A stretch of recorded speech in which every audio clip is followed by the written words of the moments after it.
শেখ হাসিনা নিজে এত বড় দলের নেত্রী, বাংলাদেশে যে বাস করবে সেটাই পারে নাই। রাজনীতি তো ধর্ম বিশ্বাস না, রাজনীতি তো কোনো প্রেম প্রীতির ব্যাপার না, রাজনীতি হচ্ছে স্বার্থের দেন দরবার। অনেকেই নৌকা মার্কায় ভোট দিয়েছেন সারা জীবন, কোনোদিন ধানের শীষে আপনারা ভোট দেন নাই। স্বাভাবিক, গণতান্ত্রিক রাজনীতিতে এটাই তো স্বাভাবিক। একদল লোক ধানের শীষে ভোট দিয়েছে, কোনোদিন নৌকায় দেয় নাই। একদল লোক নৌকায় ভোট দিয়েছে, কোনোদিন ধানের শীষে দেয় নাই। সবসময় তো ধানের শীষ আর নৌকার প্রতিযোগিতায় ছিল, কিন্তু এবারে তো নৌকা তার নিজেকে রাখতে পারে নাই। শেখ হাসিনা নিজে এত বড় দলের নেত্রী, বাংলাদেশে যে বাস করবে সেটাই পারে নাই। একটা ব্যর্থ রাজনৈতিক দল, ব্যর্থ নেতৃত্ব যখন তার মার্কা সহ পালিয়ে যায়, তার নিরীহ সমর্থকরা, তার লুটেরারা পালিয়ে গেছে, কেউ জেলখানায় আর কেউ পালিয়ে গেছে লুটপাট করে। কিন্তু আওয়ামী লীগের ভদ্র নিরীহ শান্ত কয়েক কোটি ভোটার আছে, কিছু ভোটার আছে, তারা কি করবে?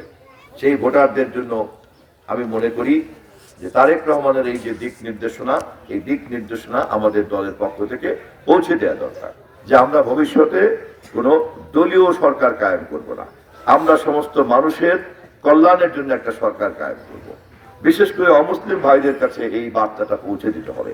দেশের শতকরা মাত্র 10% জনগোষ্ঠীর লোক হওয়ার কারণে তারা দীর্ঘদিন যাবৎ একটা ধর্মীয়, সামাজিক এবং রাজনৈতিক একটা অস্থিরতার মধ্যে তারা থাকে, যেমন ভারতের মুসলমানরাও থাকে। পৃথিবীর সব সংখ্যালঘুরাই এরকম একটা বিপদের মধ্যে থাকে। সংখ্যালঘুদের মধ্যে যারা যোগ্য নেতৃত্ব, তাদের কাজ হলো রাজনৈতিক এবং সামাজিকভাবে যারা আন্তরিকভাবে তাদেরকে অধিকার, সম্মান, মর্যাদা দিতে চায়, তাদেরকে ক্ষমতা দেয়া। কারণ সঠিক লোকের হাতে ক্ষমতা থাকলেই কেবলমাত্র দুর্বল জনগোষ্ঠী, দুর্বল ব্যক্তি তারা উপকার পেতে পারে। ভুল লোকের হাতে ক্ষমতা গেলে দুর্বল লোককে আরো শোষণ করবে, দুর্বল লোককে আরো বিপদগ্রস্ত করবে, ব্ল্যাকমেইল করবে, প্রতারণা করবে।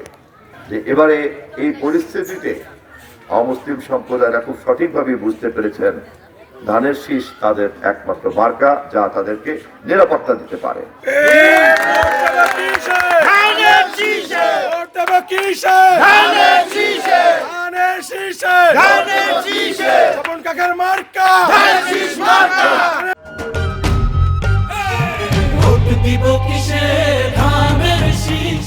অনেকেই মনে করতে পারে যে তারা কি তাহলে অতীতে নৌকায় ভোট দিয়ে কোনো ভুল করেছে। আমি মনে করি না, তারা নৌকায় ভোট দিয়ে ভুল করে নাই। কোন মার্কায় কে ভোট দিচ্ছে দেখার ব্যাপার না, কে কেন ভোট দিচ্ছে এটা ইম্পর্টেন্ট। তারা ভোট দিয়েছে, তারা মনে করেছে তাদেরকে নিরাপদ রাখতে পারবে। প্রমাণ হয়ে গেছে আওয়ামী লীগ নিরাপদ রাখতে পারে না। ধানের শীষ যদি আবার ভবিষ্যতে আবার প্রমাণ করে যে ধানের শীষ পারবে না, আবার ধানের শীষের বদলে অন্যকে দিবে। রাজনীতি তো ধর্ম বিশ্বাস না, রাজনীতি তো কোনো প্রেম প্রীতির ব্যাপার না, রাজনীতি হচ্ছে স্বার্থের দেন দরবার। বিশেষ করে মানুষের জন্য ভালো করলে শাসক মালা পাবে, ভালো না করলে জুতার মালা পাবে।